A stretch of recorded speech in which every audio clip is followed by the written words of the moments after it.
In this video we're going to learn all about concentration. Concentration depends on two things. The amount of solute, which is the stuff that you're dissolving. So in the case of a copper sulfate solution, that would be the actual copper sulfate crystals. And the amount of solvent. The solvent is the stuff that does the dissolving. So again, in the case of the copper sulfate concentration, the solvent would be water. Now I'm just going to open up an interactivity that explains a little bit more about concentration. We've got a copper sulfate solution over here, and what we can see is that there are two ways that I can change the concentration. First of all, I can change the volume of solution, so I can add more water, and you can see that if I add more water, the concentration decreases. If I decrease the amount of water, for example by evaporating some of the water, that increases the concentration of the solution. Now, the other way that I can change the concentration is by changing the amount of solute. So I can add more copper sulfate crystals. And you can see that eventually I get to a stage where the solution is saturated. Okay, so saturated solution, that's one where you've got so much of the solid that's been dissolved in it that no more can dissolve. And when the solution is saturated, we can see that we've got some crystals forming at the bottom of the beaker. Okay. Now, depending on which salt you use, the amount of salt that is needed to obtain a saturated solution is going to be different. Some salts are more soluble than others. I'm going to take you now to another interactivity, and this one you've got a link to that in your OneNote, so you're going to be using that interactivity and answering some questions about it. Okay, in this interactivity over here, you'll be able to test out some different substances. I've selected copper sulfate in this case. You can add some of the solids to the solution.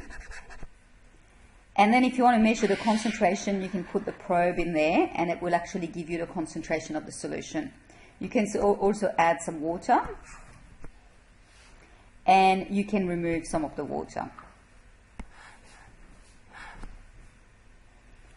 And you can also evaporate some of the water as well. So you've got some questions to answer about this interactivity, but I just wanted to show you how it works. And most importantly, I wanted to show you how to actually get the concentration reading by placing the probe in there. Now in chemistry, most of the time when we talk about concentration, the units that we'll be using are moles per litre.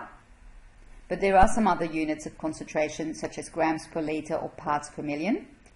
The other thing you need to be aware as well, the unit that we currently use, for example, when we're answering HSC questions, is moles per litre. But in some of the older textbooks and some worksheets, this symbol here, a large M, is sometimes used, and it actually means exactly the same as moles per litre. Now, one thing that you'll need to be able to do is to calculate the concentration of a solution in moles per litre.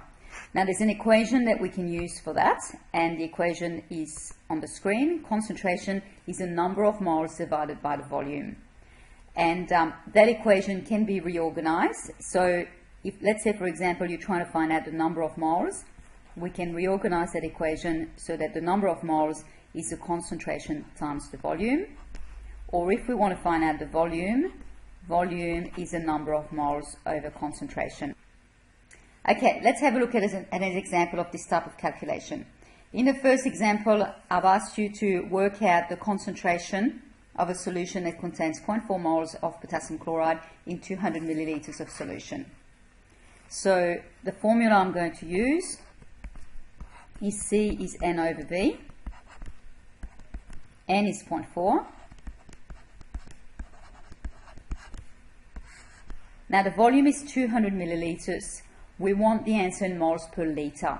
So we'll always change the volume to litres. So 200 milliliters, that's the same as 0.2 litres. So I'm going to divide by 0.2 litres. And that works out to be 2 moles per litre.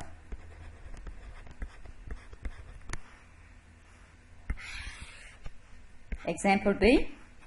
This time, I haven't given you the number of moles, I've given you the mass of magnesium chloride. But if we've got the mass of magnesium chloride, we can find out the number of moles by using the formula that N, the number of moles, is mass over molar mass. So we've learnt this formula before. So the number of moles is going to be 12 grams. And then to work out the molar mass of magnesium chloride, I'm going to have to use my periodic table. The molar mass of magnesium is 24.31. And there's 2 lots of chlorine that each have a mass of 35.45. So that works out to be 0.126. That's the number of moles. And now to work out the concentration, I use the formula C is N over V. So N we've just worked out to be 0.126. And the volume, again, I'm going to have to change this to litres, so it's 0.2 litres.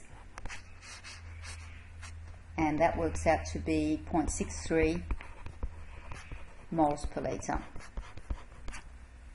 Now, in some of the problems that you'll be doing this week, you'll need to reorganize the formula.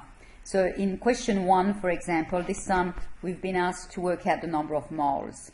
And we've got the volume and the concentration. So the formula that I'm going to use, just reorganizing that formula, is N is C times V. So C is 0.3 moles per litre. The volume is 150 millilitres, which is the same as 0.15 litres. So that works out to be 0.045 mole.